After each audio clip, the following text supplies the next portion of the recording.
All right, we're live. Another Wednesday. Another Wednesday, third show before Christmas. Man, they come quick, don't they? This one came fast, DJ. Are you kidding me? I think you and I were just talking. It was the beginning of December. And it was like, I can't believe now we're basically the end last week. 23, buddy. 23. We got to get ourselves out and start fishing. Yeah. January 21st is going to come up real quick. You know, speaking of that, I'm sure there's going to be hangover tournaments all around the place here.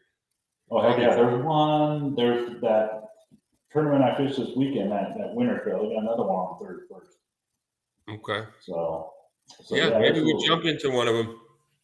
Heck yeah.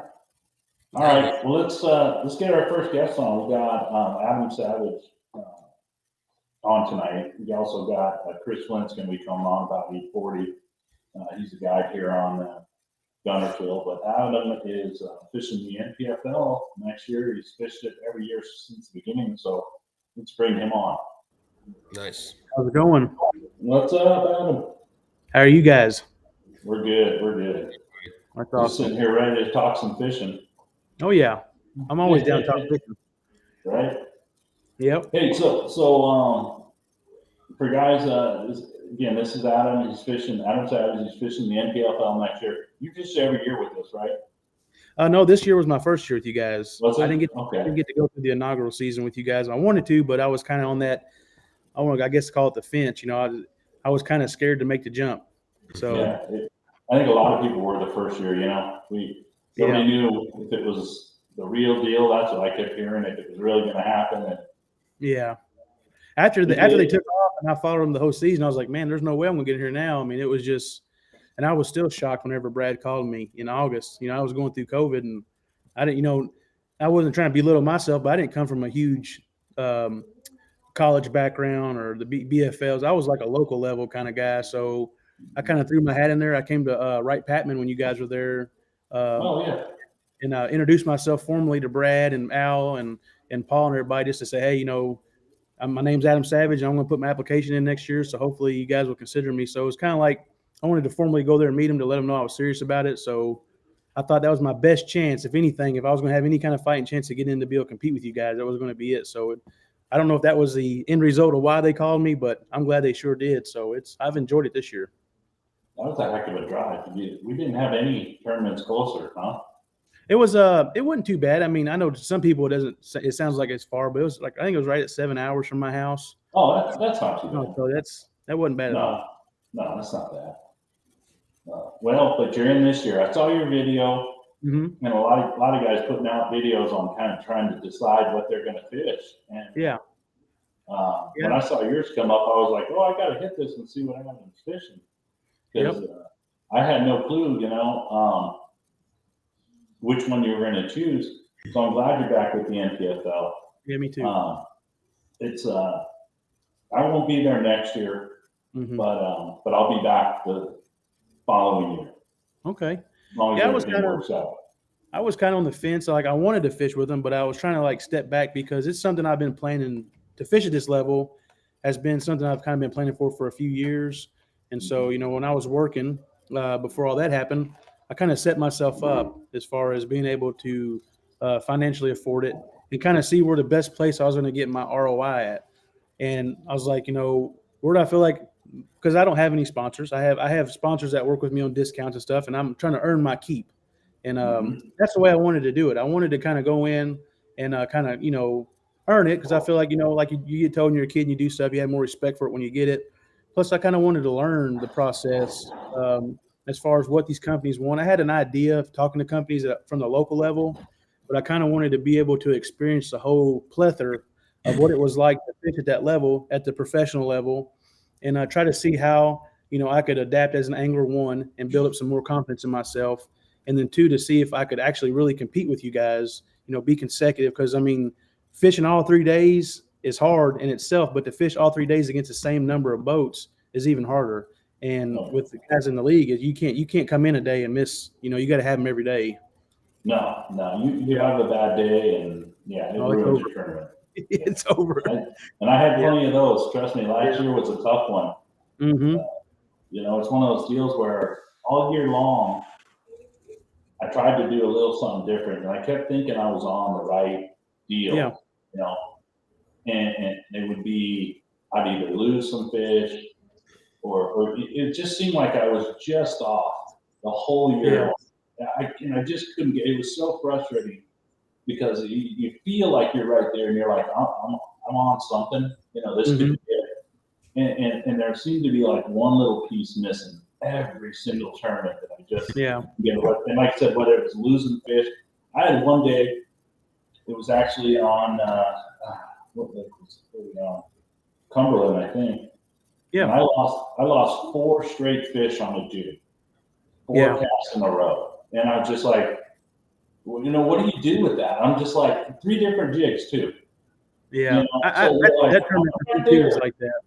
Yeah. It was the same way for me at Cumberland. I mean, I guess everybody was like, that's your home lake because I'm an hour or something from it. But the only time I really fished that lake was like through the winter. I never really went out there in the spring and stuff a whole lot because a lot of the USA Bassins would start up around closer to the house.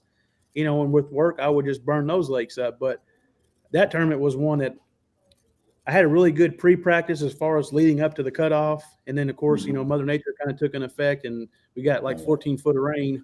And, and you know how they did that tournament where we got to choose if we wanted to put it at the dam or Conley or at the river. And I told myself, I said, somebody could stay in Burnside and just work this area right here with all the structure, the road beds and everything, these runoffs, and they could catch 5 fish if they just truly just beat it around. And I think that's actually what Matt Massey ended up doing. He got a check in that event. Yeah. I chose to put in at the lower end because I knew that end. Anytime I ever went to that lake, that's where I put in at. And I had 2 things kind of going through my head. One, it's my first event, at this level. The excitement of that, all the preparation work, it's here now. I got to prove myself. And then 2, I was concerned that I wasn't going to get back in time or I was going to have a catastrophic issue that would keep me from getting back. And so I pull up to the first point, jerk bait, keeper smallmouth. I try to boat flip it. It gets off. And then I go back in there, the same wall. I'm burning a rock crawler, another fish. I get down in the seat, the whole taking my time, all that, and it gets off. And then it just kind of like started trending downhill. And I was fishing so fast, I had to like sit down and tell myself like, hey, you got to chill out and just do what you know how to do. So I ended up going to the back of Indian Creek and putting on a big 3/4 ounce spinner bait and just slow rolling it around those rocks and stuff. And I still missed some fish. I could have got a check, but it was I think all the anticipation, all the excitement and everything that kind of I came back like an hour early. Because Brad was like, what are you doing? I was like, I was nervous, man. It was just, it's not how you didn't know. Yeah, that was a tough one because I launched mid-lake. Okay, so you was at Conley. Yeah, but they told you, hey, if you get stuck in traffic or there's an accident, that's on you. So if you don't make it back, you can't go, well, there was an accident. Yeah. Well, you didn't make it back. So we did the same, tried to figure out how long it was going to take us to get back. I mean, little do we know, most of them, probably all of us, know that it probably only took about 2 fish to catch a check in that tournament. Yeah. I mean, I think I want to say it was only like 3-something pounds to catch a check. I think the last place check in that event, don't hold me to this, but I think it was like right at 4-something or 5-something. Yeah. So I mean, it was nothing. It was like 2 fish. Yeah. It was crazy, but. What is your home lake out there? Well, I guess if you were home lake for me would probably be like Nolan Lake. It's right at about 45 minutes from my house. It's a little reservoir. It's nothing big. I want to say it's right at 3,000 acres. But that would, I guess, be considered my home lake. I'm pretty like centralized located. I'm in a good spot to where I have several good lakes around me that I can be to. I can be at Kentucky Lake in 2.5 hours. I could be at Del Hollow in 2 hours. So I mean, I get to fish a lot of different bodies of water depending on how far I want to venture out. But even here close, within an hour, I could be at 3 to 4 different lakes. But Nolan, I would consider Nolan. That's kind of where I cut my teeth on the tournament side too. Growing up was Nolan with my dad. We fished the Tuesday nighters and the Friday nighters. Where you pay $25, everybody runs their boats, jumps in, and takes off. But so that's kind of where I got I played sports in high school, and then I always fished. Everywhere we went, we always fished. And but then when I got into that with him, that was kind of like, oh man, this right here is a whole nother level. And then so that's kind of where I cut my teeth at. So I have a personal relationship with that lake, I guess. And I know we were talking a little bit before. You haven't been out in a couple weeks, but Mhm. were you out in Nolan when you went out last time? I was. I fished a USA Bass with one of my best friends. We teamed up this year to fish those, and we fished at Nolan, and we caught them during pre-practice really good. But then slick calm, just no wind at all. We had to slow down, drag football jigs and stuff, and we caught fish. What we should have did was take A-rigs and got back on that standing timber, but we just didn't do that. We kind of like played it dumb, I guess, if you want to say, and just drug jigs and caught them that way. Just not enough to catch a check, but it was still fun. Well, what out there? What if you had to pick one winter bait for that lake? Because what we like to kind of do on the show is we'll talk about the lakes that were around and stuff, and we kind of like to get a little inside info on what guys are throwing around there, and hopefully guys will see that, hopefully pick it up and go out there and catch themselves a few fish. This time of year, what are you throwing out there? And aside from that, what are you throwing, and kind of what areas are you looking to throw it at? Because I know these fish move a lot towards the winter south. I kind of play it safe, I guess. If I just want to go out and fish and catch fish and numbers of fish, or kind of get around them, kind of see what's going on.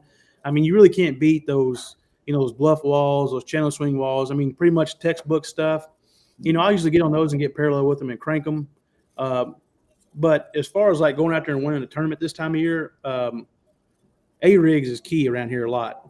We got a lot of wood in that lake, and if you got the live scope or the active target, you can get around that standing timber and you can find that bait or those bigger fish. And that's what I tell people around here is like, you can catch numbers, but those bigger fish this time of year, being cold-blooded animals, they're not going to exert themselves over a small bait. They're going, they'll exert themselves over a bigger presentation. So a lot of times I'll fish those same walls, those channel swing walls, or those kind of rockier transition flats that are close to deep water.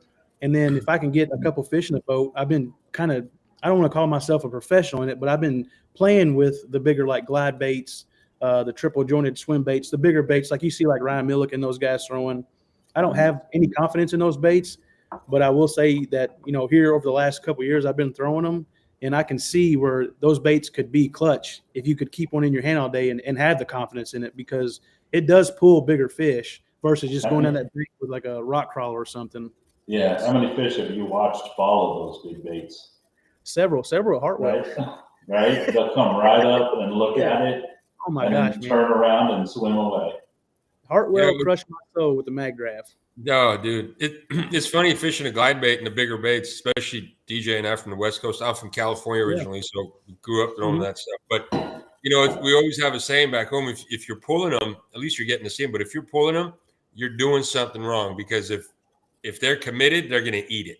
Oh yeah. So some of the real good glide bait guys back home who are very successful with it, they always say that, like, there's only on or off. Like, either you're going to pull them, they're going to be curious, so they're going to be on to you, or you're going to pull them and they're going to crush it. So it's so weird with the glide bait. Either it's a retrieve thing when they eat it, or like snapping it, but it's never like a jig where you just throw it and drag it and pop it. Like, you can fish a glide bait 20 ways for it to get bit. That's what I'm trying to learn too. I've been playing around with them. Like I said, I'm no expert. It's a lot of getting on YouTube and kind of watching guys that have the confidence in those, the Chris Zaldanes, the Ryan Millikins, those guys that, throw those baits all the time, and their whole deck is full of different sizes and different brands. And it's something like, I think any fisherman can agree with me, or fisherwoman. When you fish, it's not just having a love for the fish. It's like you buy stuff you're never going to use, because it's kind of like, it's crazy.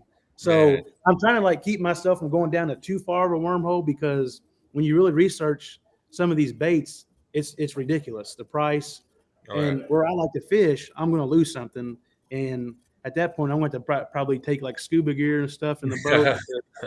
Some of those things are ridiculous on the price, but I'm trying to be more of a universal angler on the water, trying to, that way when I go to different bodies of water, I can have confidence in just, being a river rat, which is what I feel like I am.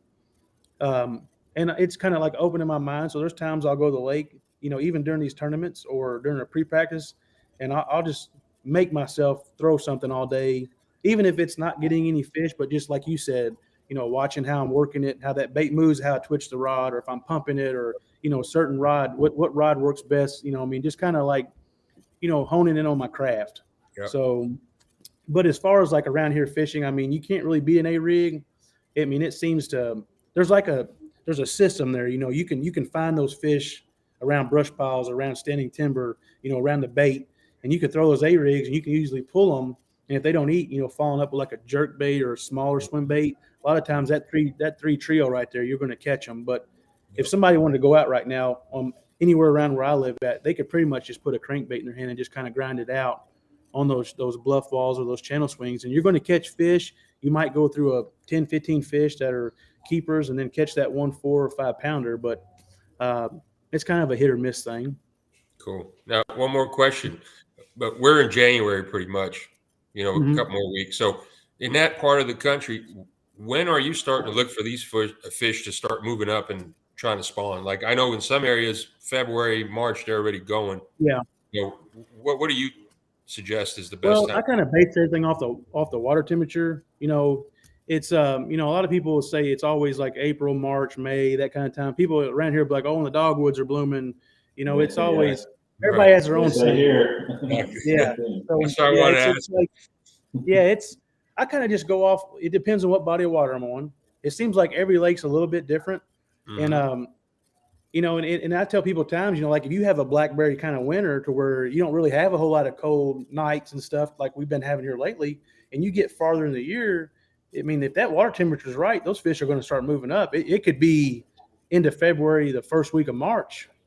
You know, it's kind of a hit or miss. We don't really. I haven't learned any kind of special time of year around here. It's always kind of been based off the weather for me. It kind of hit or miss with that because we do. It's Kentucky's crazy. I mean, Yeah, it's pretty much everywhere now. It seems like you're getting right. longer winter. The colder staying a lot longer than it was before. So I just kind of base it off that, and then kind of roll with it then. But we don't really have a set time. But you know, when I start getting closer to spring, I start getting excited. So that's when Oh I kind man, of start feeling like, all right, you know, I'm gonna make sure any chance I get to get on the water, I'm gonna be out there because you just never know. giants. And that's when it was a lot of those glidebait fish get caught. Yeah. February, Mhm. March, April, dude. Like probably more big fish get caught on that bait in those 3 months. Any other And months, see, you know. around here we get a lot of rain in the spring, and you can get up there. We got a lot of flooded trees, brush, and everybody around here, you know, just spinner bait. I mean, Right, right. it's just so Good much spinner fun. baits. Yep. Oh yeah, it's a ball, but we don't have any grass and stuff like you guys have down in Alabama.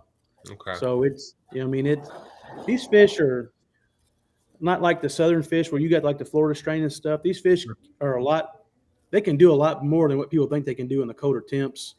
Especially like the smallmouth. I mean, use this time of year into that spring. I'm fishing for smallmouth because they're on fire. I mean, like Del Hollow and stuff. We actually went out there last year, me and my cousin. I think we spent 2 days and caught like 60 some pounds just on A rigs, just throwing, going down those bluff walls and stuff. Wow. And so, I mean, this time of year, that's kind of what I usually do. I just haven't got to go out and do it yet. Yeah, I know. Yeah. Holidays and everything, man. It's hard. Oh yeah. Yeah. It's definitely tough. Plus, trying to get everything ready for next year. And, Mhm. like what DJ was talking about, I wasn't real sure where I was going to go. I knew I was going to fish regardless, but, I was kind of waiting to see if I had anybody kind of write back and say, hey, because I did send letters out like everybody does. You're trying to get financial help, but Yep. also know it. I got to kind of earn that, and I'm in that spot right now. So I have an awesome family that supports me. I've got a lot of awesome local friends that have companies that try to help me out, That's and cool. so this has been awesome. So I'm hoping next year if I can get me a trophy. That's all I told Mom. She could have the check. Make sure everything's paid. You can have the $100,000. I just want the trophy. I already got a spot in there where I'm going to put it at. That's So, awesome. yeah, I'm looking forward to going to Wright Patman. You gotta be, oh yeah. Yeah. I'm gonna miss that. Was a fun lake to fish. Yeah, I'm looking forward to it. Yeah, they with the changes to the $100,000 for Yeah. the win is huge. And I kind of wish they would have came out with that. It wouldn't have changed where I'm at right now because I have to stay close with some stuff going on. But Mhm. I think if they could have come, and I'm sure they've heard this, and they probably knew that too. Yeah. If they could have put that out 3 months ago, that it was $100,000, because I saw a lot of guys that had videos similar to yours, and they did the same thing. Like, what do I fish, and what are the pros and the cons, and how much do I have to invest, and how much I can win back? And something I noticed this year that the NPFL this last year had a lot more guys putting them in the conversation Yeah. than before. Before it was like the Opens, right? There's the Toyotas, the Opens, or this, and the MPFL wasn't really mentioned, and that was first year, so I mean it makes sense. Yeah. But going in that second year and this year, guys were mentioning it quite a bit. You know, it was an option, and I think had they put that $100,000 out there earlier, I think there's. I agree. And I think things would have been different. Big names. Yeah, I do too. And like I've had, you get that mixed kind of comments, from people when they ask, when you talk to people on either social media or they call you, and like I tell everybody, nobody's going to ever start a business. And then from the start of day one, they're not going to have any issues. no. There's always going to be growing pains. There's things that we all can have opinions on how things could have been handled differently. But as far as an organization, how they run that tournament, and I'm sure DJ can vouch for this. I mean, as far as getting you on the water, off the water, hosting you and showcasing the companies that want to support us, they're doing a tremendous job. And I think with anything, you could have the next best thing since sliced bread. Somebody's going to have something hateful to say about it. But I mean, I feel like that the MPFL needs to be here, and I want to see them succeed because there's enough. The sport has grown so much. You're going to have avenues like that. And I know people like Luke Dunk and all those guys have advocated for it, even though that they work with the MPFL. But it's true. I mean, the sport has grown so much that there's got to be more to where these younger generation that's coming up, or mid-age guys that want to jump into this can have an option. And if you really think about it, I know I hear this a lot. Everybody says, well, there's nothing you can do other than the MPFL. There's no after that. There's nowhere you can go from there. Okay, well, how I look at it is, this could be the wrong way. I look at it like, you have guys that go down the opens path. I've never done that. I'm not against that. And then they qualify for the elites. But when they get to the elites, there's no advancement from the elites. Mm-hmm. And I'm not trying to toot the MPFL's horn when I say this, but I think that they showcase a tournament similar as a platform as the elites, as far as how they showcase, the whole thing with the lives, doing the infomercials, how they do the interviews with the anglers. If I'm successful with that league, I'm fine there. I mean, I don't see anything wrong with going somewhere else to try to venture out somewhere, but I don't think there needs to be anything above it because they're a top tier program. Yeah, I mean, with the payouts the way they are now, and that's what everybody brought up was the payouts. Mm-hmm. Okay, so if you're making $100,000 per tournament, and you got a $250,000 championship. Yeah, it's like being in the elite. You're not going anywhere above that, anyways. So you're still fishing for the big dollars. The only thing the other league has, something like Bass has is, I mean, not the only thing, but there's that prestige of fishing the class. Yeah. But as far as the money wise now, with what they got going on, you're right. You don't need to go anywhere else. And and the league is running well. The ownership and stuff, those guys are great. I mean, I'm going to miss being out there this year, and I'll be excited to get back out there the following year with them. As long as they'll have me back. And I'm sure they will. He said he'd get, I'll be back. But why do you need to go anywhere else? Yeah. You know what I mean? Guys fish the FLW, and back in the day, and there was Bass. Some guys just like fishing FLW, and they stayed there. Yep. I think eventually there'll probably be like a AAA program to where you could qualify to get the MPFL. I think that would be an awesome additive to them.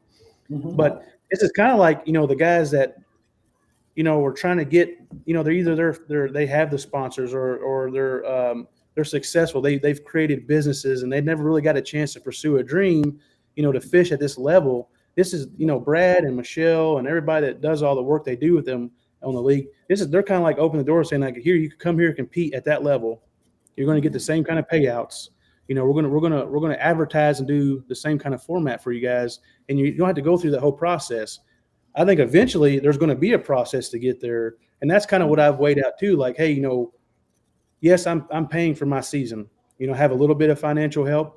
But, this is a business. It's something I plan to do. And it's not something I wanted to be like a weekend warrior and say, hey, I just want to give it a shot and see what happens.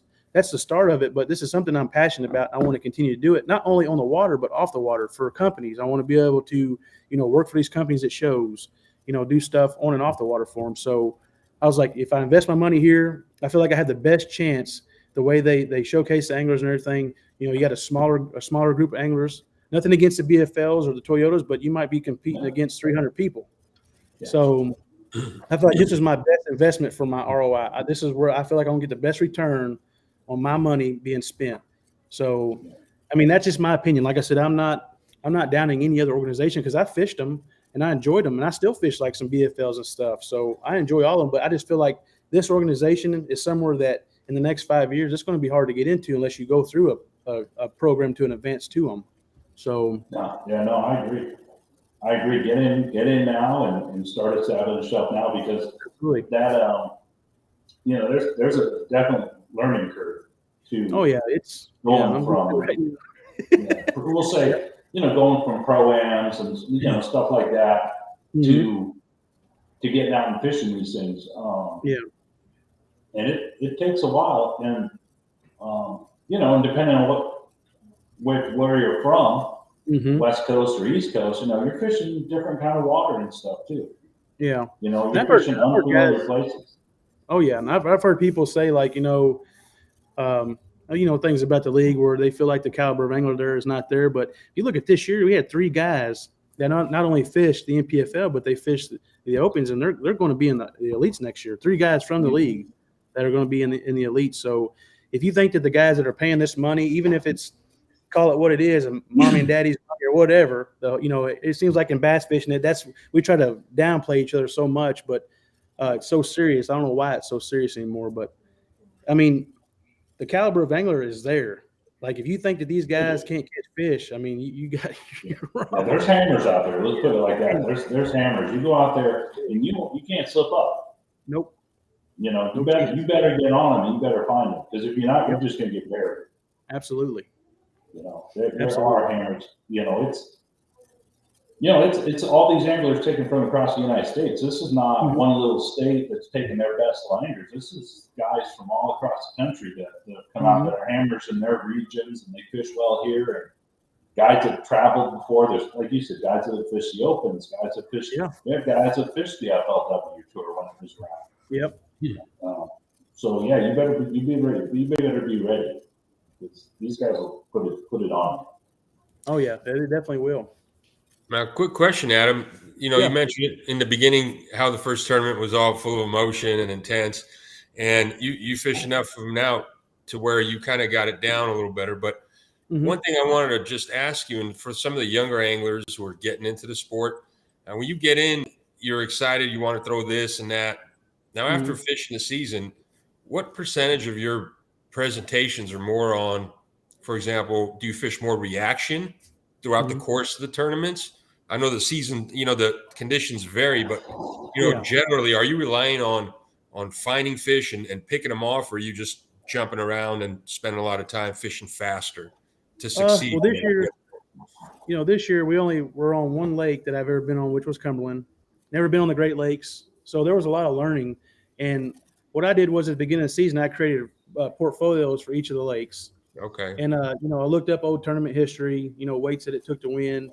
And you try to find those lakes in the same time that date, which, granted, this year we hit a lot of different bodies of water, normally when people don't go there sometimes. But I would try to take what I found study-wise and try to implement that when I got there through the practice.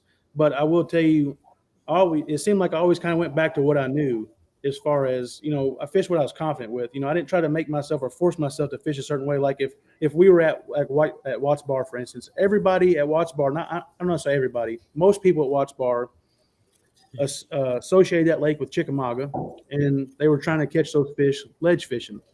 And I remember reading an article.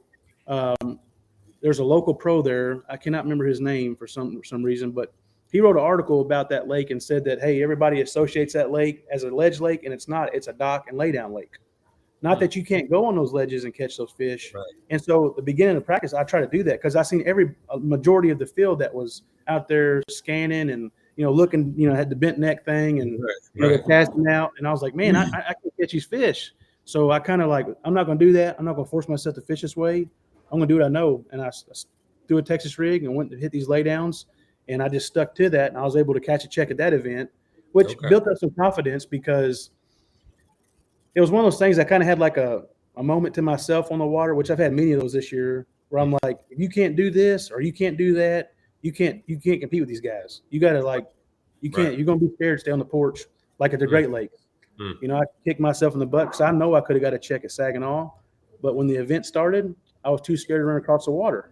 So when we went to Erie, I said, I will not fish scared here. I don't care if I don't catch no fish.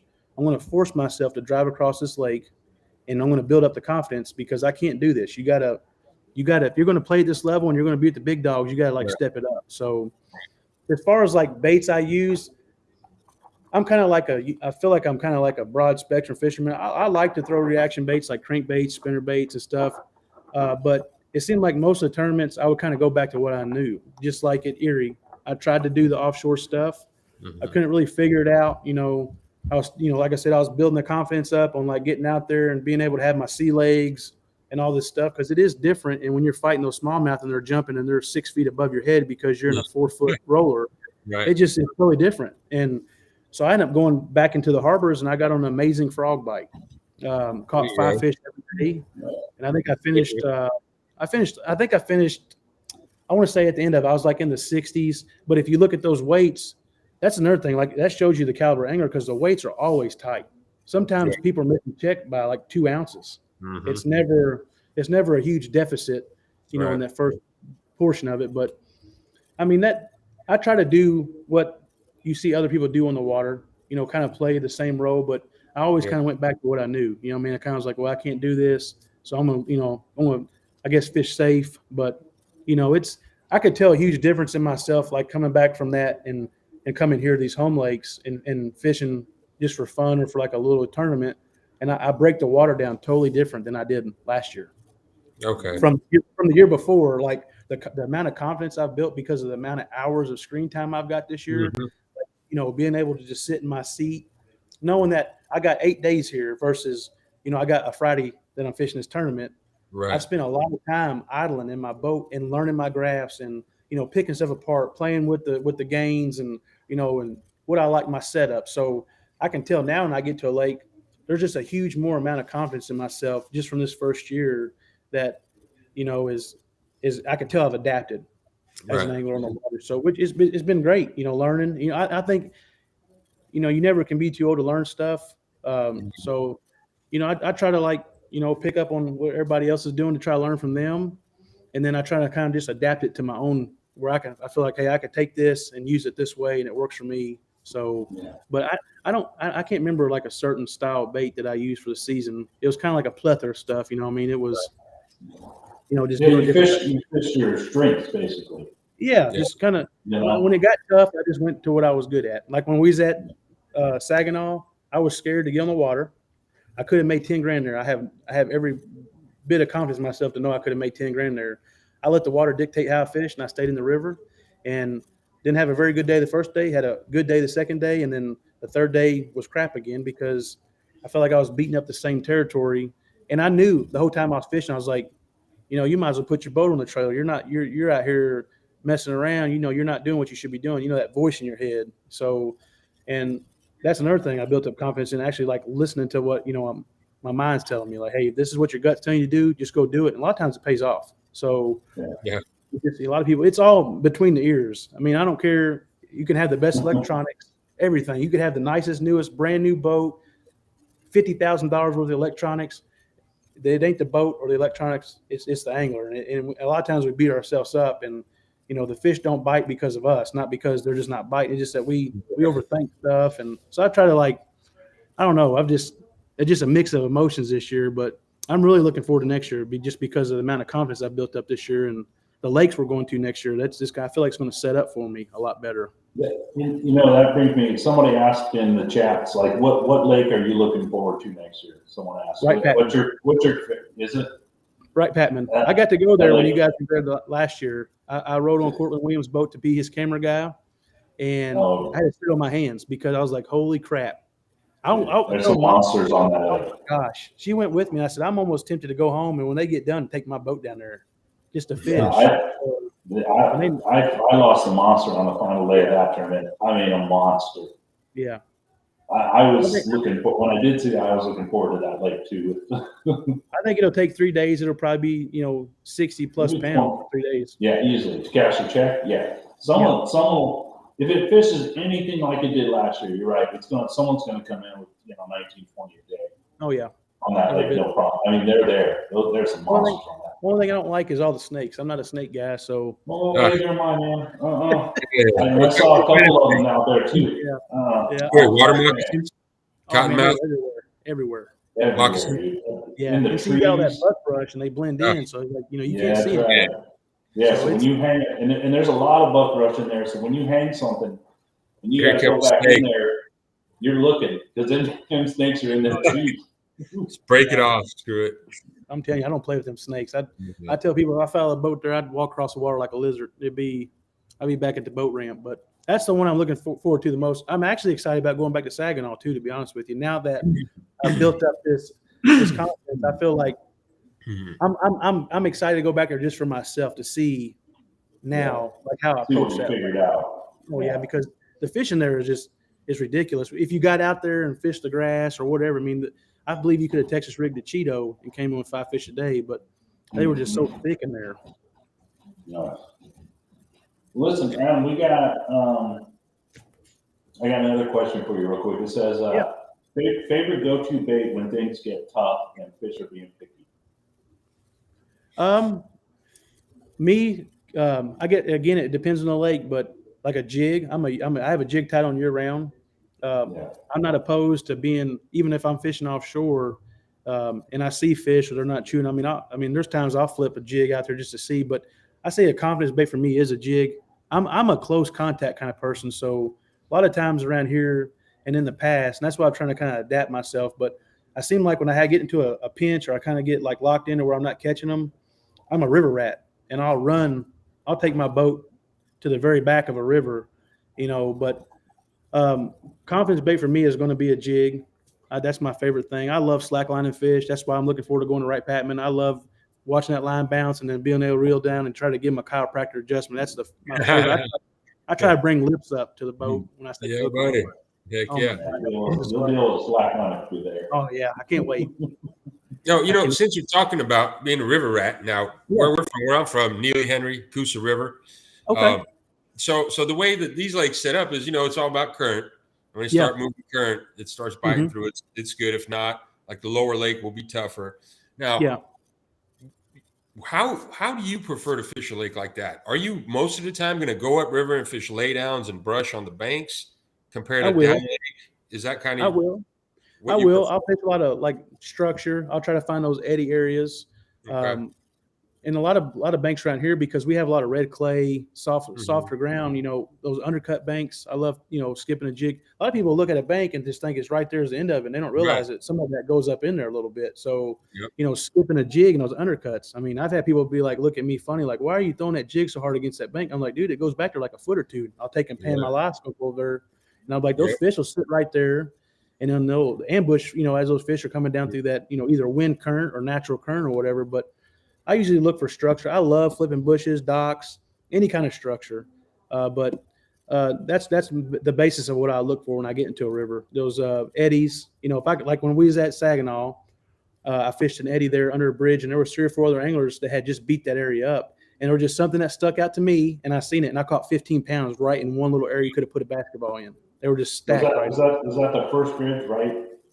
Second bridge, basically going upriver. When you go upriver and you pass that last long 900-mile no wake area, and you make that left, and then there's a bridge down here to your left. As soon as you're in that bridge, there was like a little rip-rap kind of point right there, and then if you went down there, it was a lot of grass and like I don't know what they called that stuff down there, like cattails and stuff.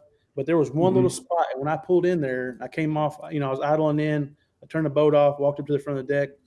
I believe like Chris Keeble and those guys were going down there. And I looked and I seen there was like a little perfect little eddy. And it was like, as soon as you threw in there, it was like wham, wham. And then those guys turned around and came back. I let them fish it. I went down, turned around, kind of retied some stuff. I came back around and it coiled up twice. I mean, there's things that I can see when I get shallow where I'll pick stuff apart differently. Like I was talking to Craig Burwell the other day, like throwing a square bill. you know, when I get on laydowns, I don't just burn a square bill down, lay down. I'll treat it like a jig. You know, I'll work it in that brush. You know, I'll up my line, and you know, I'll feather it through laydowns and stuff, just try to get a reaction bite. But I'm a shallow water guy. That's my jam there. It's shallow water. So That's cool. And one more question: when you're fishing that way up in the river, do you feel more confident flipping a jig or flipping like a flipping Texas rig, flipping hook type setup? Most of the time it's a jig. There's certain times of year I'll kind of put the jig down and kind of go towards the Texas a little bit more. But a jig year round, I don't care what anybody says, you can catch a fish on a jig year round. But like this time of year, I'll go like the Bitsy bugs. I love the Bitsy bug jig. And if it ain't the Bitsy bug, it's I get a jig from PH Custom Lures. He hand ties all of them, which is awesome. Yeah. That's the only thing I hate about the Bitsy bug. Sometimes I'll actually take the Bitsy bug and I'll have spare braid in my box, and I'll just kind of tie it real quick myself. But a jig for sure, 100%. But yeah, that's usually what I'll look for on those laydowns. I'll kind of pitch up in there and just. That's what I did at Watts Bar. I did a Texas rig there, but I just picked stuff apart, worked the outside going back. You know, and a lot of times I wouldn't even put my trolling motor down. I'd come up to a lay down and pick it apart. Time I blew past it, I just go to the next one. And it was like I felt like that was one of those tournaments I couldn't do anything wrong. I was just catching fish like over and over and over. I was like, well, it was like one of those events I just could use one rod. And I was flipping a creature bait, and I was following it up with a J Bros Trifinity worm, which I know it's a newer company, but this worm it's got like a triple tail on it, and the way it stands up in the water. I've made that check helped me. That bait helped me catch a check there, but also around here locally this year before he released it I was getting in people's pocket. That's some good intel. Break that bait down again so our viewers can check that out. What's the brand and the name again? It's J Bros Lures. Like if anybody wanted to look at it, it's jbroslures.com if you go to the internet. He has an Instagram or Facebook, TikTok. His name's Larry. He does a lot of videos, tutorials on like tank tests and stuff. But the bait he makes right now that I love the most is the Trifinity worm. It's a 7-inch worm bait that has a triple tail. But if you watch any of the tank tests, like on my Texas rigs, I'll put 2 bobber stops. You know, one top, one bottom of the weight. Right. You know, because like in the summertime, a lot of times I'll try flipping, but then I might peel it out and use it as a Carolina rig. Mm-hmm. But that way, that bait when you pull it, you know, you use the plastic, uses those tails kind of go back. It goes in that defense posture. And, I mean, there's no wrong way to fish it, but I've made a lot of money off that bait this year. That's cool. Thanks for sharing that. That's some intel right there. He's an awesome guy. Awesome guy. Trifinity worm. Okay, cool deal. Mm-hmm. Yeah, from J Bros, right? Yep, J Bros Lewis. I think I seen him on your comment a while ago, but he's a really good guy. Yeah.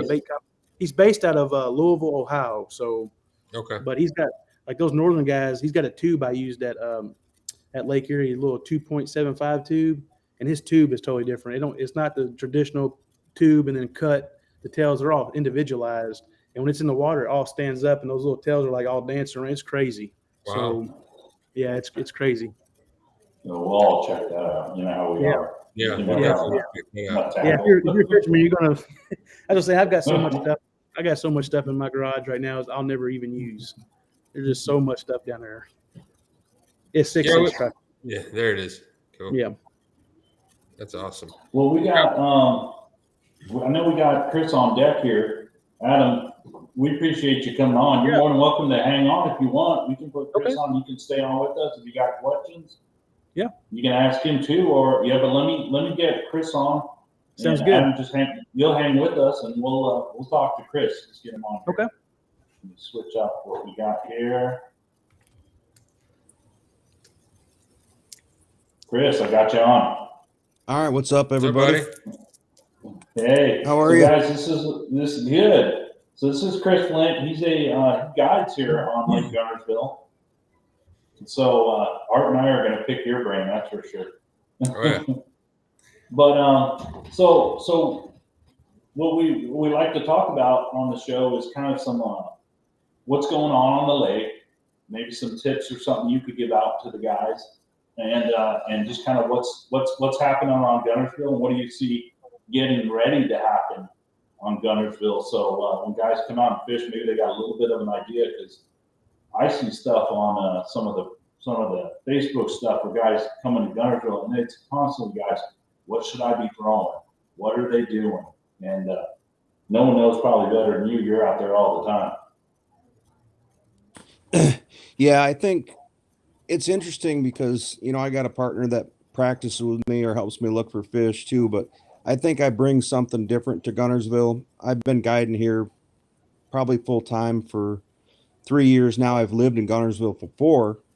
But I'm a northern guy. I'm from northern New York. I grew up on the St. Lawrence River, so I fished clear, deep water. I never had to fish grass. I was always around deep smallmouth. I cut my teeth on Lake Erie, Lake Ontario, all the Great Lakes. So when I came to Gunnersville, it was a different beast. Like I don't like being near shore. I don't like being in grass. That So sounds familiar. it was Sounds made familiar. Yeah, so it was a major different thing for me to come. So I think I look at Gunnersville a lot different than, some of the other people do in how I approach it. So I think the biggest thing that I always tell people is, and you see it happen so much on Facebook, is like, say the fall's coming. They're like, oh, it's frog season.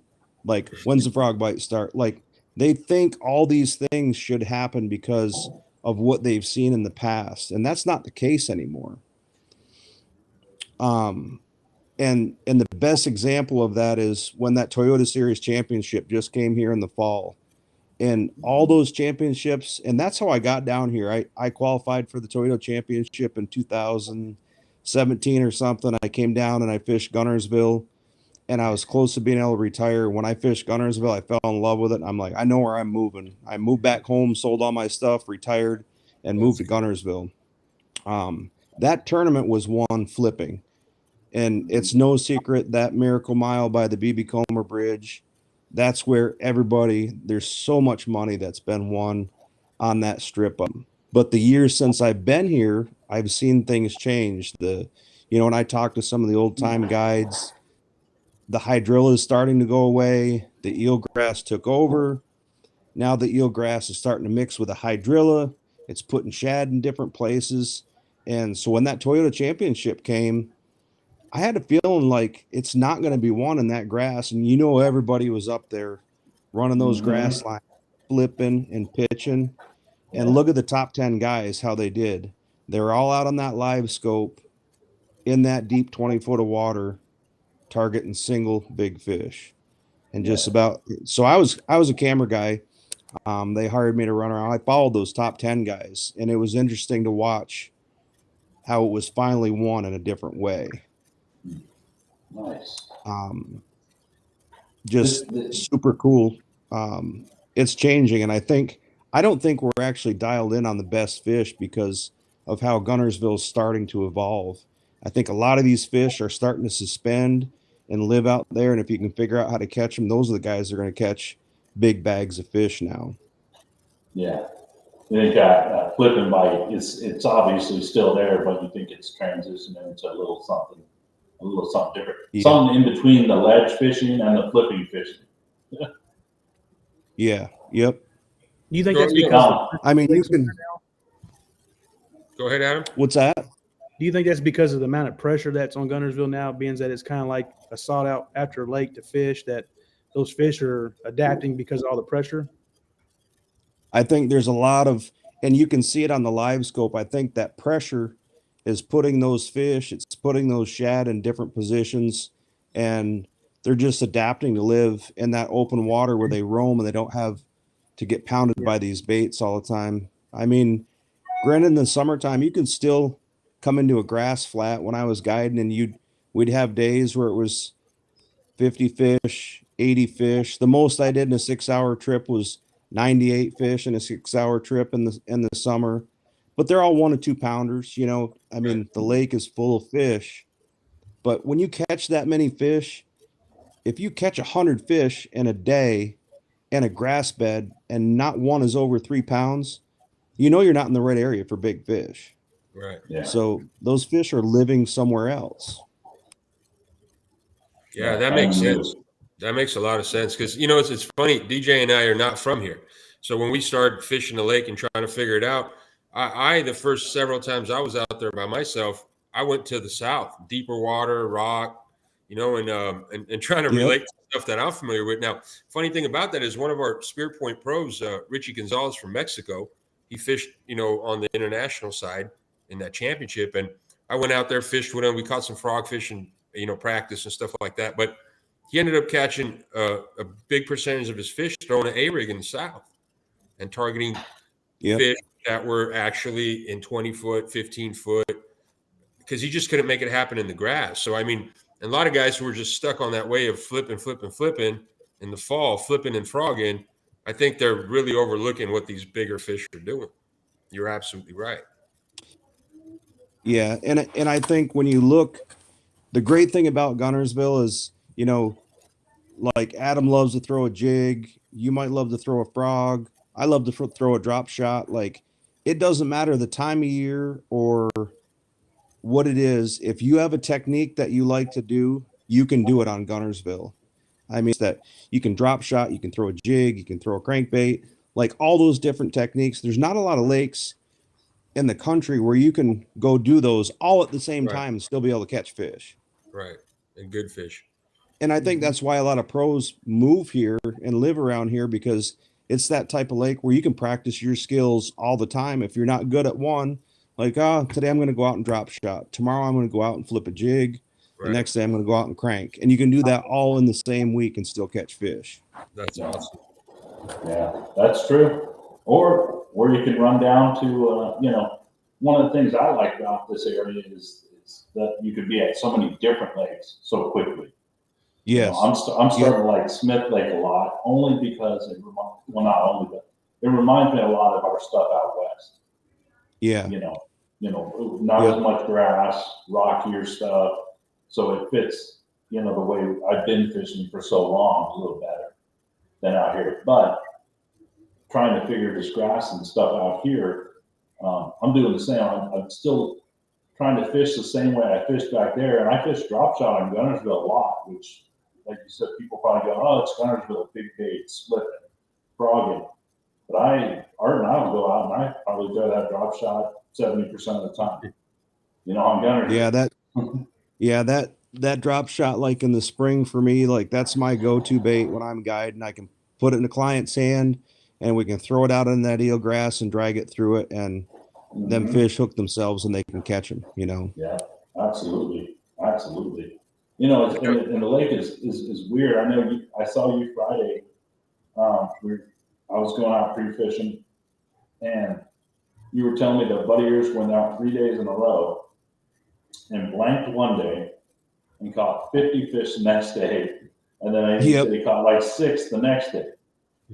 Yep. It can be a frustrating lake. And I've had plenty of those days where you just get them and I go through 4 packs of Senkos in 3 hours, and then I'll go out the next day and I can't find a bite.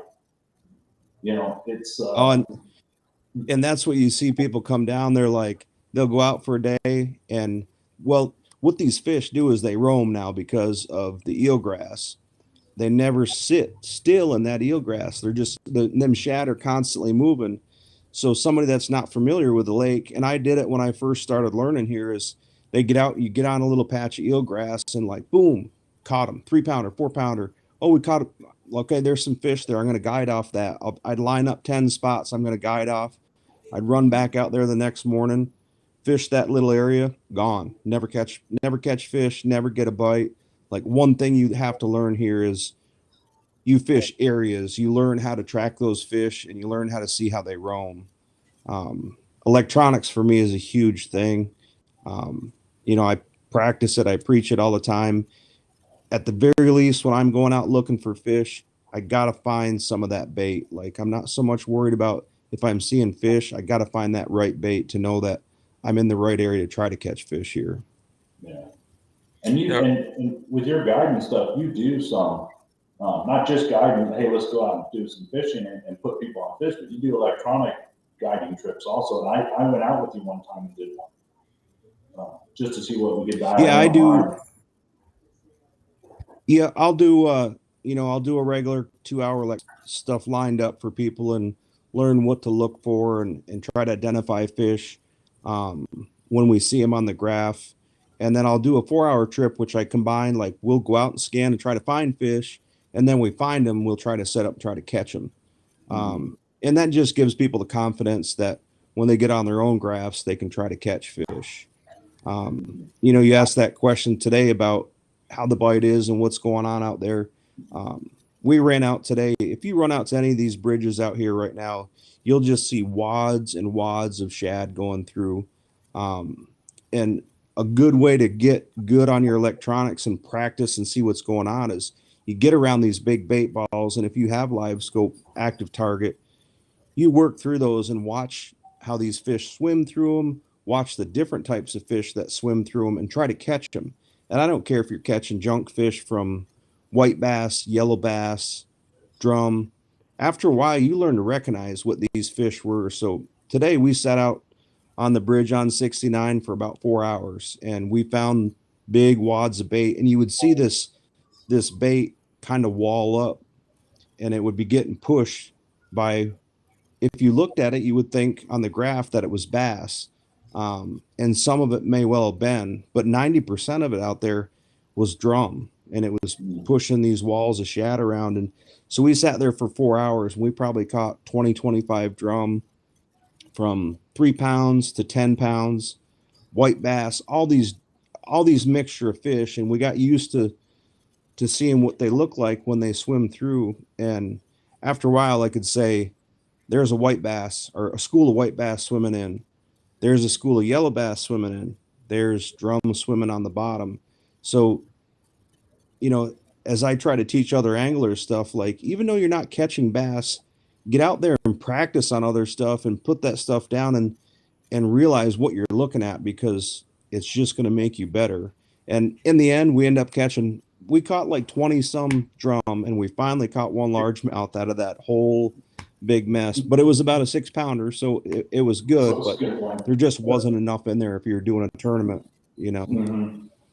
Um, But you're there, and but it was fun. I like setting the hook. You're right. Yeah, drum. They put up a nice fight. Yep. But anyways, what the rest of Gunnersville right now is doing, it's interesting. Like when I talked to you on the phone earlier, that bridge is loaded with crappie, and so you got all the crappie fishermen there. There was a guy there earlier that caught an 8 pound, 2 ounce largemouth on a 1/32 ounce crappie jig that was swimming through that bridge. All of us would kill to get one of those, and he's sitting there trying to catch crappie, and he gets one of those. That's awesome. But right now you can look in that deeper water, some of that shad is leveled out. You see it almost looks like it's dying because it's just kind of leveled on the bottom.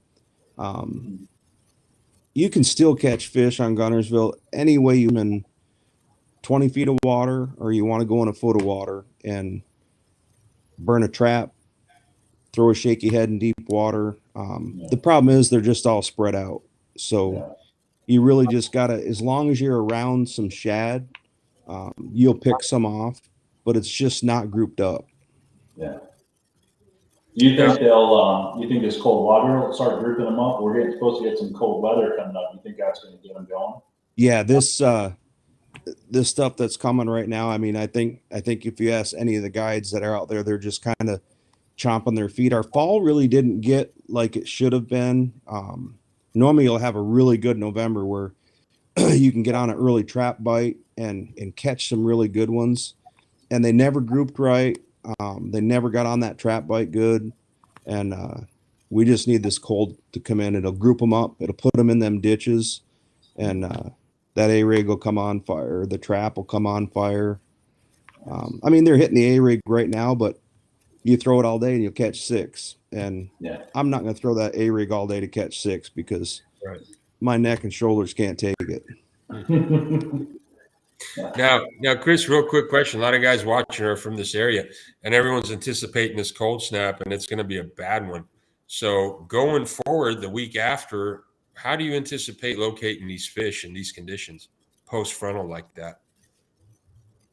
I can tell you one trick I know that we did when we had a cold snap like this is that shad will push against the rock, and you'll see the very bottom layer, whatever water depth, when you find that shad, you'll almost see it where it dies off and it just makes a big flat line along like a rock causeway or whatever.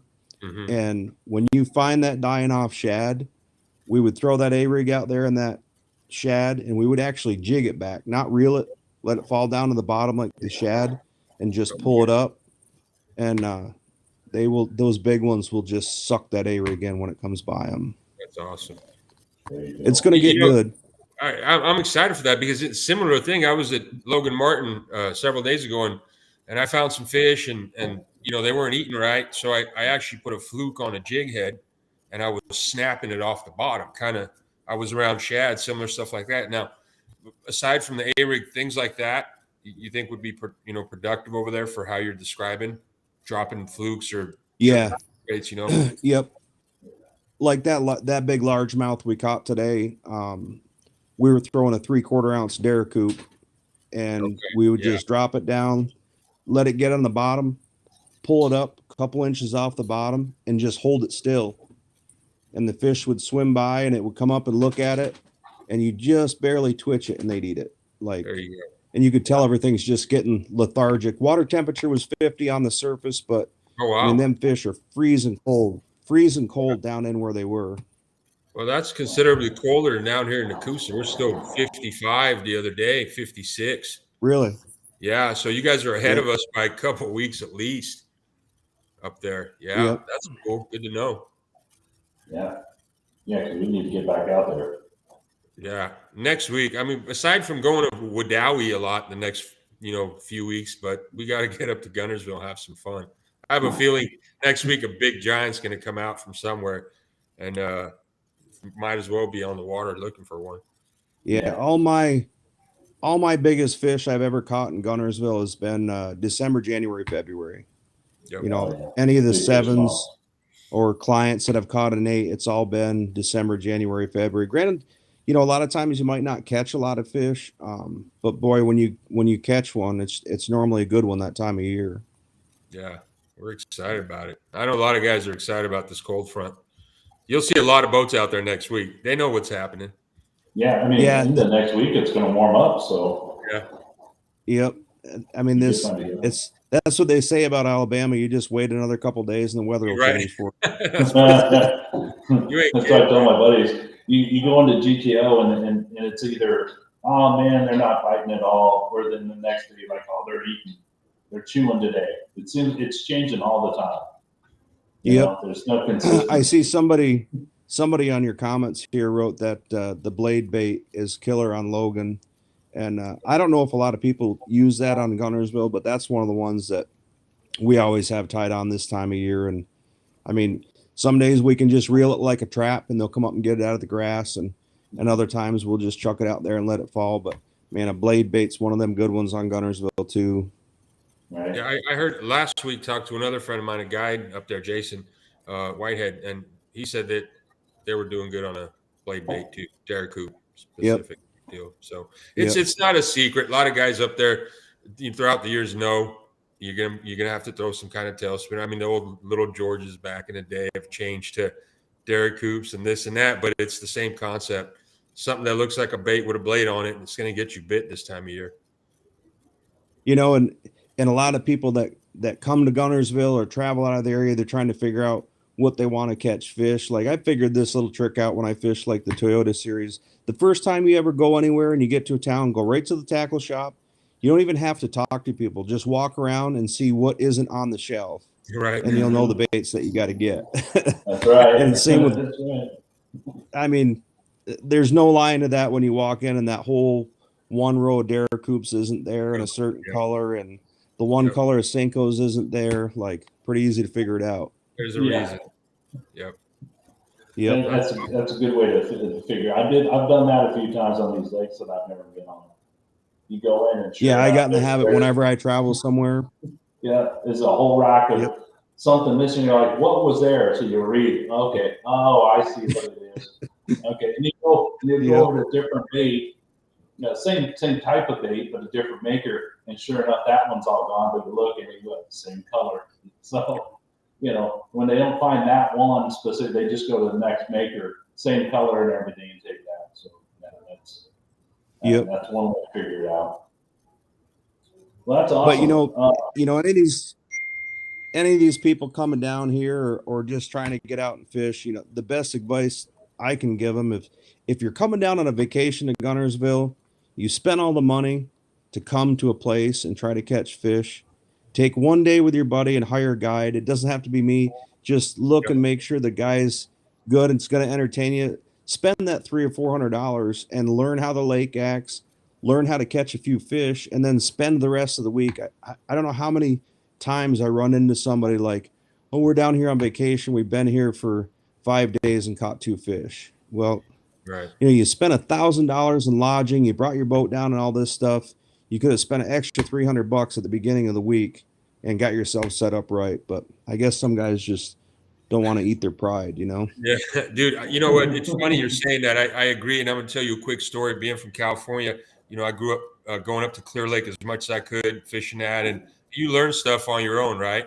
But there were always guys who were just smashing them, and I just couldn't figure out how to get to that level. So I bit my pride, dude, and I hired a guy for the first time ever, and went out there for 8 hours. And dude, I absorbed so much from him to the point where from that point on, I went about fishing completely different, and it was night and day. So that 400 whatever dollars spent till today, I feel like it was one of the main reasons where my game was up at Clear Lake, because I actually for once said, you know what, screw it.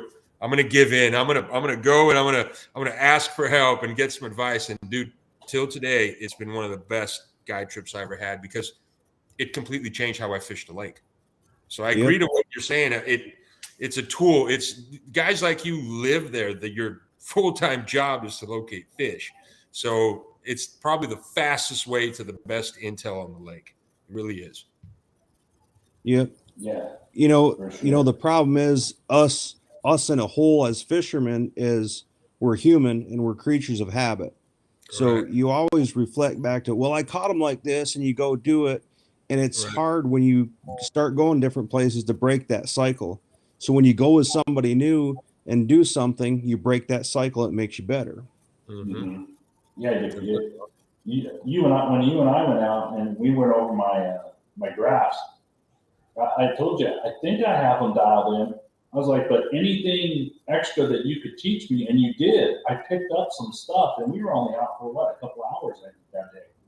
But I picked we up did a little 2-hour trip. Yeah, I picked up a couple little things that actually were keys, to set my graph up just that much better. And it was 100% worth it, to go out. Anybody, I don't care how much you fish, if you can pick up some information that, like Art was saying, that will change the way you do things, it's worth it. And you did. You helped me out a lot with the graphs and getting them set up. So I appreciate it. What's your website? Where do we go to these guys so they can book a trip with you? You can just hit me up on Facebook. Just look up Chris Flint. That's probably the easiest way. Or you can go to my website, liveupnorthoutdoors.com. I see somebody was asking about my rates. So I do a 4-hour trip for $3.25. A 6-hour trip is $400. And that's for 2 people. So It's a good price. Yeah. Yeah. Absolutely. No. Very fair. Very competitive. Yeah. It's worth it. That's for sure. Because this lake, it can be tough. You're right. If you're going out here to find them, because you do got to follow them and kind of stay in contact with what they're doing and where they're moving to. So you get out in a day. Yeah, I mean, I learned that the hard way when I first got here. I'd get out, and when I first started guiding, I would only take 2 trips a week, and that was because I only felt like I could stay on enough fish for 2 trips, and I needed all that other time for scouting. So I passed up and lost a lot of money, but I wanted to start the business the right way. I wanted people to enjoy being with me. I wanted to catch fish, be honest with them. And I remember when I first started, like, I'd take people out, like I'd have like 10 spots lined up. I'd run out, I'd be burnt through 10 spots. We hadn't caught a fish yet. And I was so focused on how I used to fish at home. You only had to, when you found them there, they were there. And you just went and caught them. And that wasn't the case. And it took me a little bit, like I'd have to roam and I'd have to, so I don't know how many, I did a hand out, and we only caught a couple fish, and I'd be like, man, I'm not taking your money. Have a nice day. And that was my lesson learned. Like, I'm going to learn the hard way. Either I got to catch these fish or I'm not getting paid, because I'm not going to take people's money when I can't do it the right way. Right. And that's what it turned into. It turned into just being comfortable and fishing the moment, which is a lot of those good tournament anglers. That's what they do, is learn how to fish the moment. The stuff changes, and Mhm. if you can't change, you're not going to get good. You know. Yep. Yeah, you gotta be able to adapt. Yep. Now, Chris, a little bit of intel, if you don't mind. When it comes to plastics, what's a good color for the lake generally? I know, like in Smith Lake, they say throw green pumpkin, and green pumpkin. Everyone's like just stuck on that. Is there something specific that shines in Gunnersville aside from others? For me, on the drop shot, anyways, it's that robo worm, and that Aaron's Morning Dawn. Yeah. If you open up my robo worms, Great that's color. all I carry, and they eat it. Yeah, that's It doesn't DJ's thing matter. right there. Yeah. I was telling my buddy this weekend. I said, man, listen, if you're gonna drop shot, Morning Dawn. I said, that's it. I go, man, that's all I bring with me almost. Dude, I played with every single color that they have there, and I'm like, I don't need to waste my money on anything else. Right. You know, it's Right. that They eat it. they do. And you know, honestly, when I'm throwing a shaky head, I never throw a small shaky head. Maybe I should, creature habit, but I just throw that big Magnum trick worm on a 1/2 ounce, and it usually gets me where I need to be. And I throw straight black 99% of the time. There you go. Straight black or plum, I'm mixing in, but that black one just seems to work anytime. Yeah. That's good to know. That's good intel. Guys are so caught up. I fish with guys where, no joke, dude, they had a Senko box. One of my good friends, I always make fun of him about this back home. And he's got like 25, 30 versions of a 5-inch Senko. I'm like, blows my mind. Like, where are you throwing these 25 colors, dude? You know, you have like dark, shad color and few, but like some guys really blow it out of water with that stuff, man. And in reality, like you said, black and Morning Dawn. And the funny thing about Morning Dawn, I knew one of the guys who worked at the Robo Worm plant years ago, and year over year, their number one selling color is Morning Dawn. It blows all the other colors out of water, dude. It literally. It's really strange. I don't know how those fish perceive that color, but I don't think I've ever seen a Morning Dawn worm swimming around the lake. So I don't know what makes them enjoy that so much. But dude, I actually have. In California, it was the weirdest thing. Either it was a lamprey or some kind of tapeworm, but I'm fishing up in the river in one of our reservoirs, and I look down, and the water is clear, so it stands out. And I look down at this pink worm about 8-10 inches, just really S-ing right under the surface. I was like, okay, whatever it is, it don't look right. So, leave that thing alone. But maybe there's lamprey or some type of worms down there that are so rare we don't see them because they just get eaten up the minute they show up. But yeah, I don't know. But that color, you can't beat it, dude. It's crazy. It's crazy. Yep. I guess we'll never understand some of the stuff they do. I mean, it's like when you throw a Texas rig Senko out there and just let it sit and they eat it for some reason. That makes no sense to me either, but they love it in the springtime. There you go. Fish are weird, man. They're weird. Yeah. We love them, though. That keeps you going. You never figure them out, man. Never. Yep. Yeah. My dog's barking. Hey, so we appreciate you coming on with us, Chris. We'd love to have you on again. It's different, as time goes through and things start changing. I'm sure I'll see you out on the lake. We'd love to have you come on and just kind of give us a rundown on what's going on the lake. Absolutely, man. Yeah. Anything, any little tips you can give to any of these guys that are coming out here? Hopefully guys are watching. They can pick a little something up from you, maybe make their trip a little bit, or jump on a trip with you and get out there and smash them. Yep. I mean, the best tip I can tell somebody whenever you come, doesn't matter what time of year you're down here, is have a little confidence in your graph and be able to find that shad, whether it's a little bit of shad in the grass or if it's out deep or off the edge of the grass, because if you're not around that shad, you're just not around the fish on Gunnersville, and you're going to fish a ton of stuff and never have a bite. So, get a little confidence in that graph where you can at least find shad. Don't worry about looking for fish so much, but find that bait.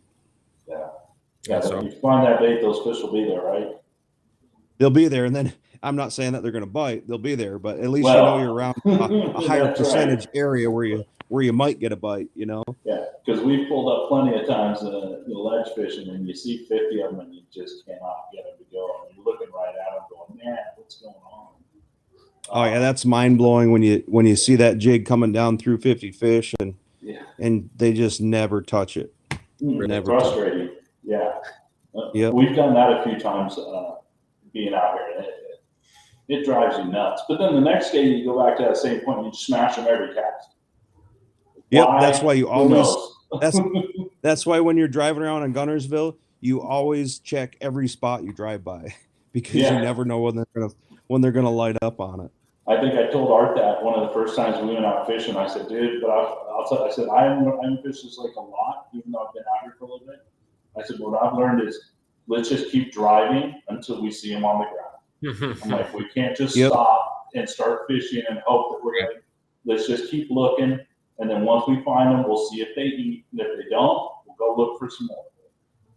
Yep, Yeah. 100% right on that. All right, well, hey, we appreciate you coming on. We don't want to hold you up too much. All right, man. But man, it was Thank you, awesome man. having you on, and a lot of great information. All right, appreciate it, guys. Everybody have a good Christmas. All right, you You too, too, Merry Chris. Christmas. Have a good one. Thank you, Chris. All right, All we'll right, see you out there. Yep. See you. All right. Hey, buddy. That was a good one. That was very, very good. Today's episode was just awesome. We got some good intel from Adam, and Chris topped it off on the Gunnersville stuff. I think we had some solid conversations going. Something good for you guys. I mean, and some of the stuff he's saying doesn't just apply, obviously, to Gunnersville. I mean, Right. that stuff goes. You can take that stuff to other lakes and do the same. Absolutely. And that's why we want to get these guys on that are out here doing this all the time, because all this little information they're giving us, man, you just put that thing in the back of your head and just keep that, in the old bank and just wait until those situations come up and go, oh, I remember this, I remember that. Yep. Just like the morning dawn. And, even back home, I got my old fishing partner, literally like Chris was saying, we fished a season together, and it was a shaky head and a robo 6-inch morning dawn. And he caught 99% of fish off the back of the boat, just shaking that thing. Until today, he will not throw another worm. So, I mean, it's so proven. It's just one of those things about fishing. It just works, and you don't want to ignore it. You know what I mean? I mean, trust me, we use them out west in that clear water. But when I came out here, I didn't think morning dawn was going to be the hot color in Gunnersville. You know what I mean?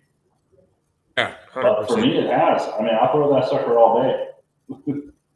Yeah, it's been fun. It's been fun seeing the similarities in such far reaches of the country. I mean, we go from the west to the south, almost the east, and the same things are working. That's what's cool about bass fishing.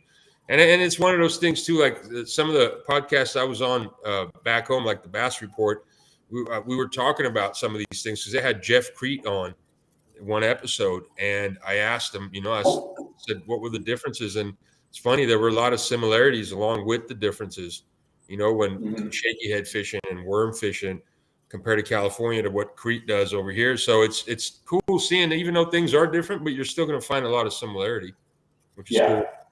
Yep. Awesome. Well, let's wrap this up. Adam, again, man, we appreciate you coming on. Let's have you on again throughout the season. Yeah, absolutely. I appreciate you guys having me on here. No, man, it's been awesome. And guys, check out all the Adam stuff, all his social media stuff. Let me see if I can get it up there. It's all Adam Savage Fishing, right? Pretty much everything is. Everything, TikTok, Instagram, YouTube.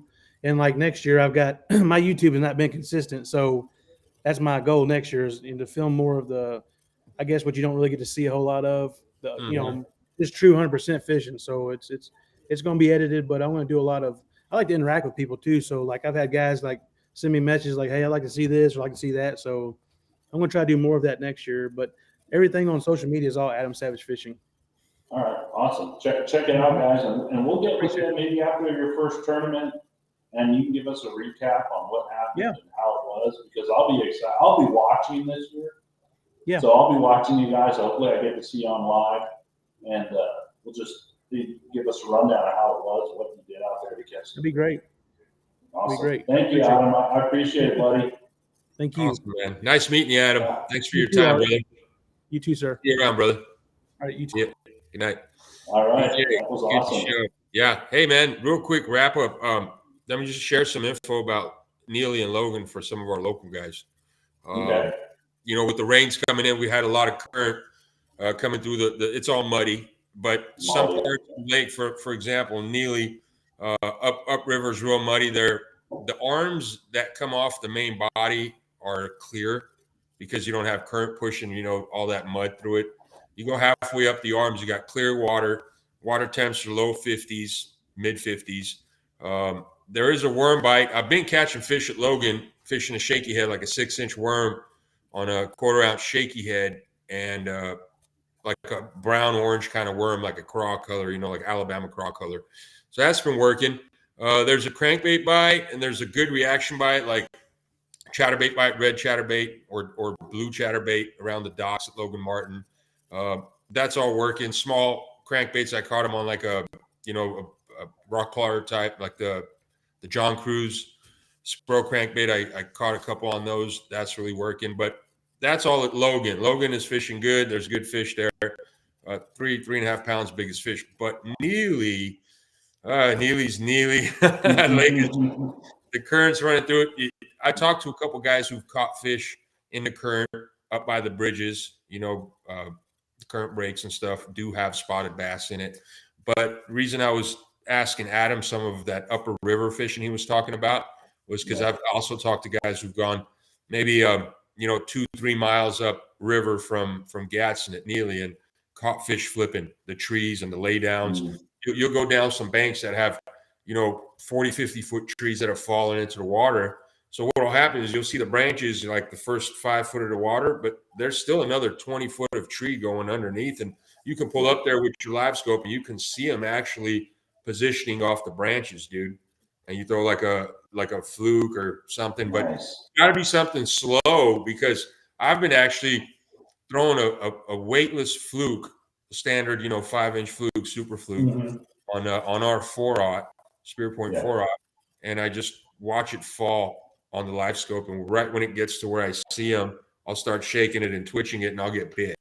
So that's been working, because when the current's ripping, I feel like if you cast ahead of them, as it just comes right past them really, really good. It just right in front of their face, right. Nice and natural. It does, dude. So that's been working at Neely. A lot of guys have been catching fish literally on crankbaits all over the lake, cranking anything and everything, dark colored crankbaits, because the water's muddy, and they're still feeding, but they got to hear it. They got to feel the vibration.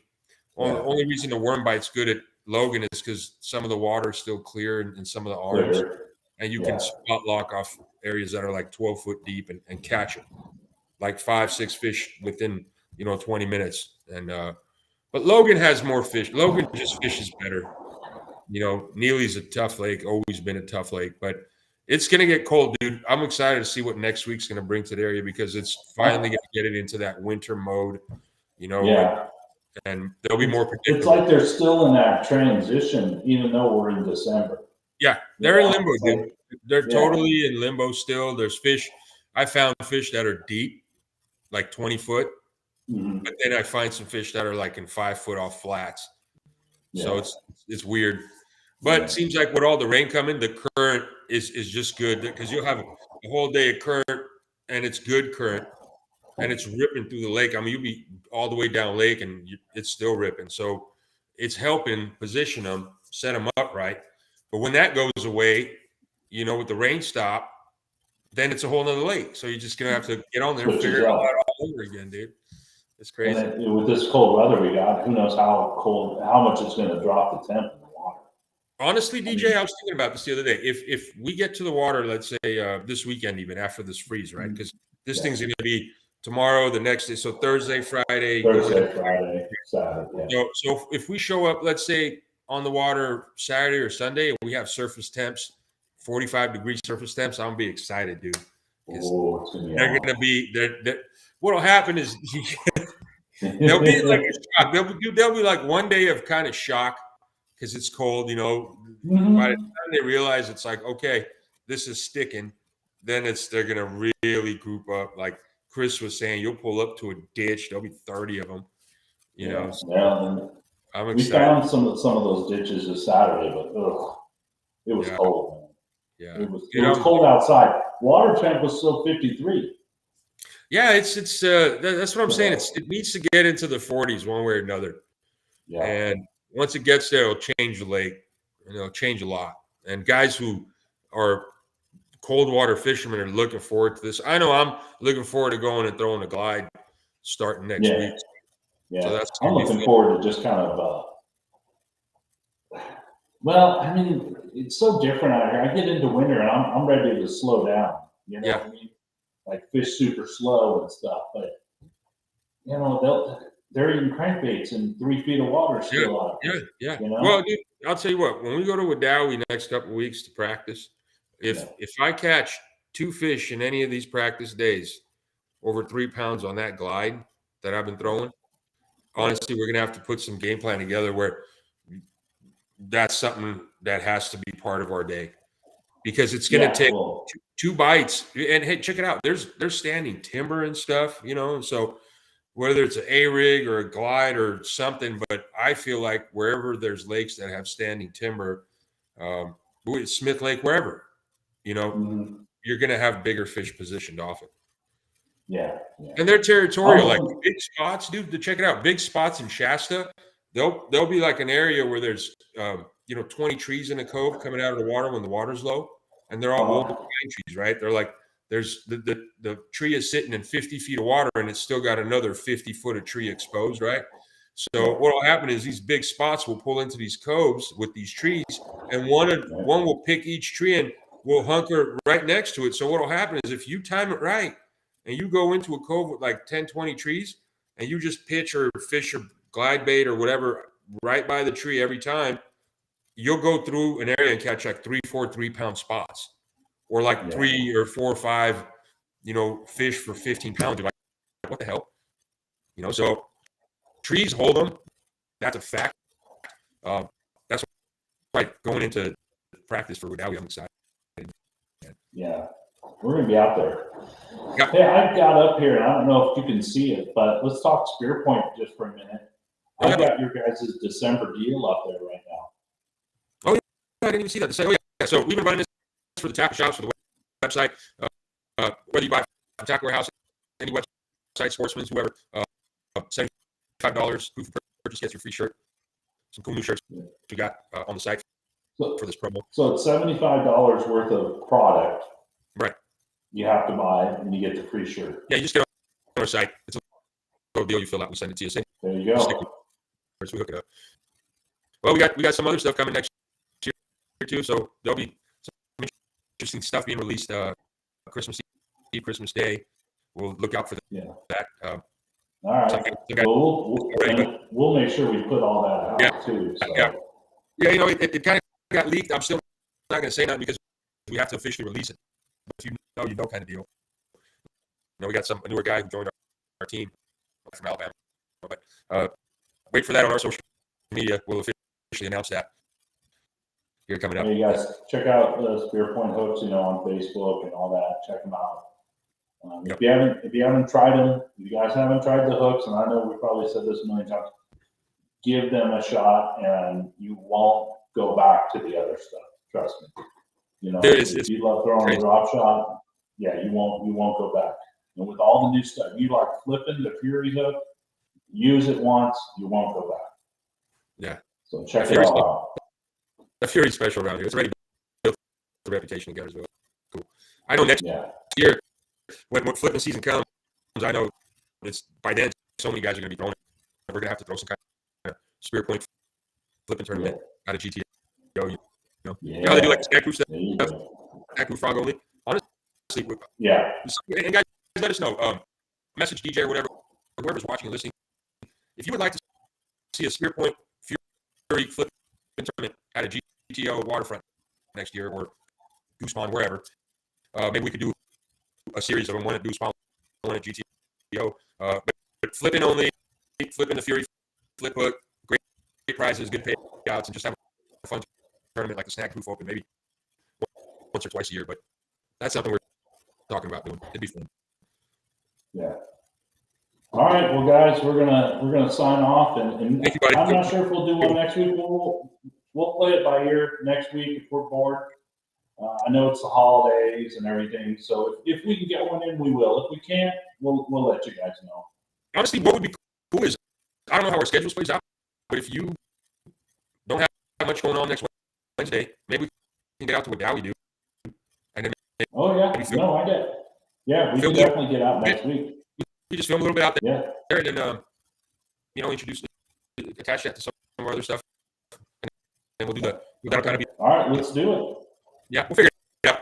Let's plan. We definitely need to get out. Yeah. Well, Okay, guys. Well, we're out, and we'll talk to you guys soon. But thanks for checking in and watching. we All right. appreciate it. Thank you very much, guys. Talk to you later, Art. DJ, see you, buddy.